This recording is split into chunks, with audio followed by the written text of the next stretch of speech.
first thing we need to do is loosen up my chain tensioners.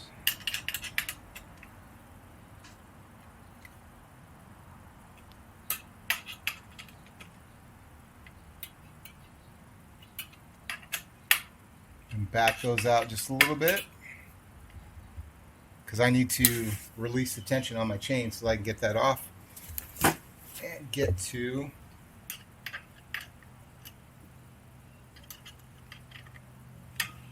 that sprocket. There we go. They were already loose.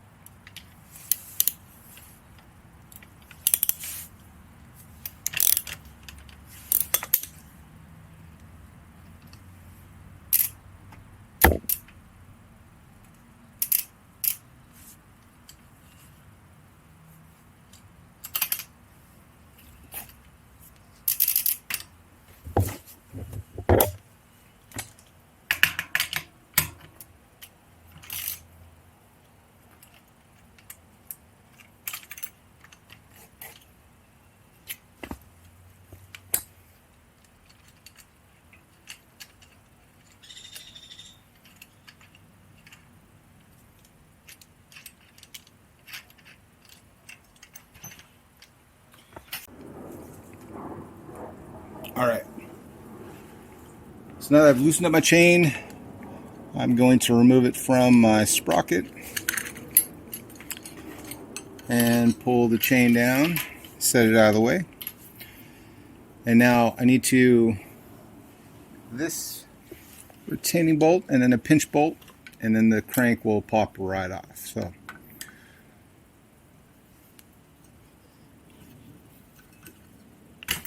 there we go.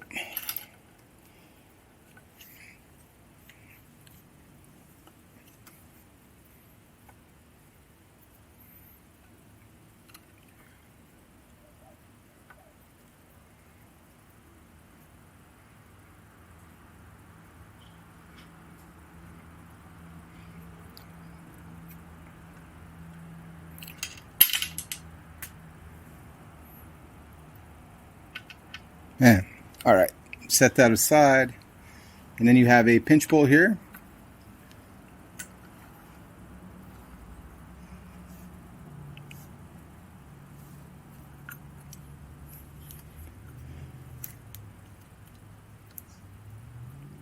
And you just need to get that loose. You don't need to get it all the way off. And then just slightly wiggling my crank and pulling back on my chain ring, pulls right off. So the last piece that I need to do is loosen this up.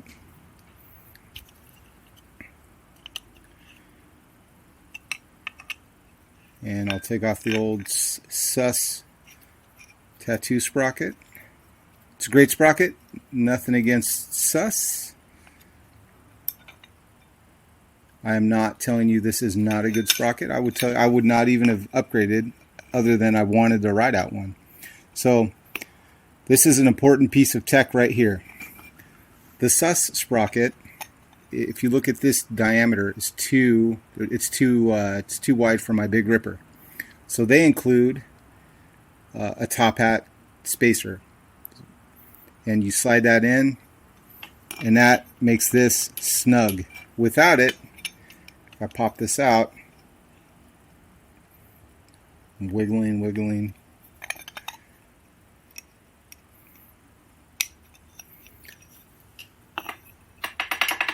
That is too much play, so that would not fit. You have to use this top hat.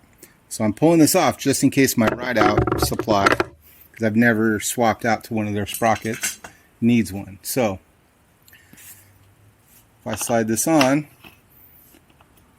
it does not need the top hat washer. So here's the difference, friends. See how much play there is? Very little, to where I almost can't pull it off easily, versus lots of play. The minute I put the top hat spacer, very little play.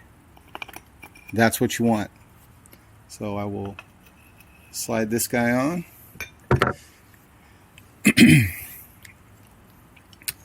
line it up. Actually,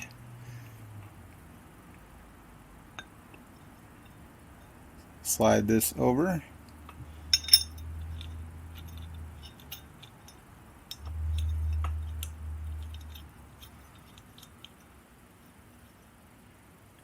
And what I like to do is I will see how there's still some play. This is not cinched down yet. You want to give it a little bit of room to wiggle so that you can adjust this after it's on the spindle. So it's still even a little bit. See, I can move that. It's still too tight. Now see how it freely moves. I'm paying attention here to my crank arm is the opposite crank arm is facing down. So this will go facing up. And because there's a spline on there, it will match up perfectly. So going to do the same thing. I'm going to basically slowly go around and tighten the pinch bolt.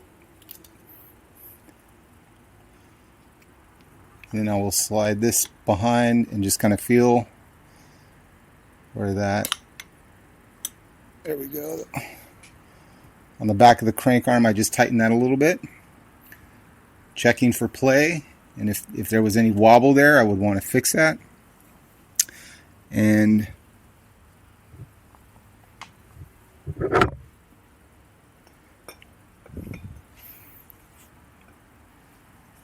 I'm looking for that retaining bolt that I literally just had. Oh, it's there it is. Thanks, babe.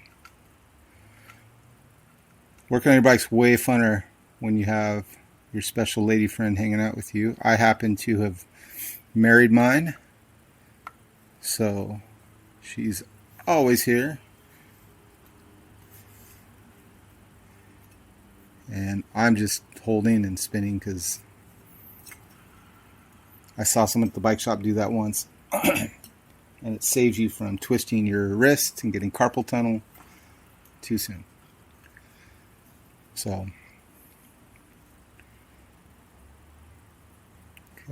that is, so I'm if you look, like I'm moving my fork or my cranks around, and right now it is, I don't know if it won't spin freely. It spins about halfway and stops. So that means this is too tight. I'm going to pull off on that a bit.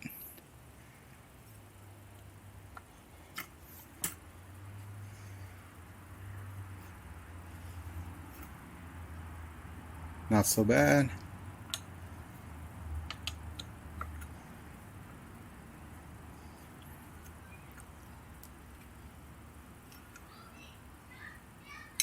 I can hear my daughter in there yelling at her brothers on Fortnite, which is kind of rad. So I'm just tightening things up and checking to make sure everything still spins freely. I'll do one little last. There we go. Last tightening on that. Feels good. Now thread the chain through all the stuff. Get it up on here. Pedal backwards. And now essentially just tighten up the chain tensioners again.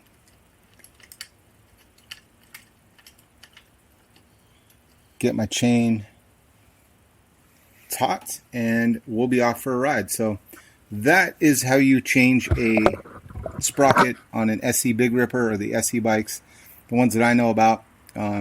Pretty easy, pretty simple. The things to note: don't over tighten your compression bolt here. All three, these two work together. It's not this by itself or the pinch bolt by itself. Use them both. Make sure you can freely spin your sprocket and your freewheel around. And I will be messing with the chain tensioner here, and then we're going to go for a ride.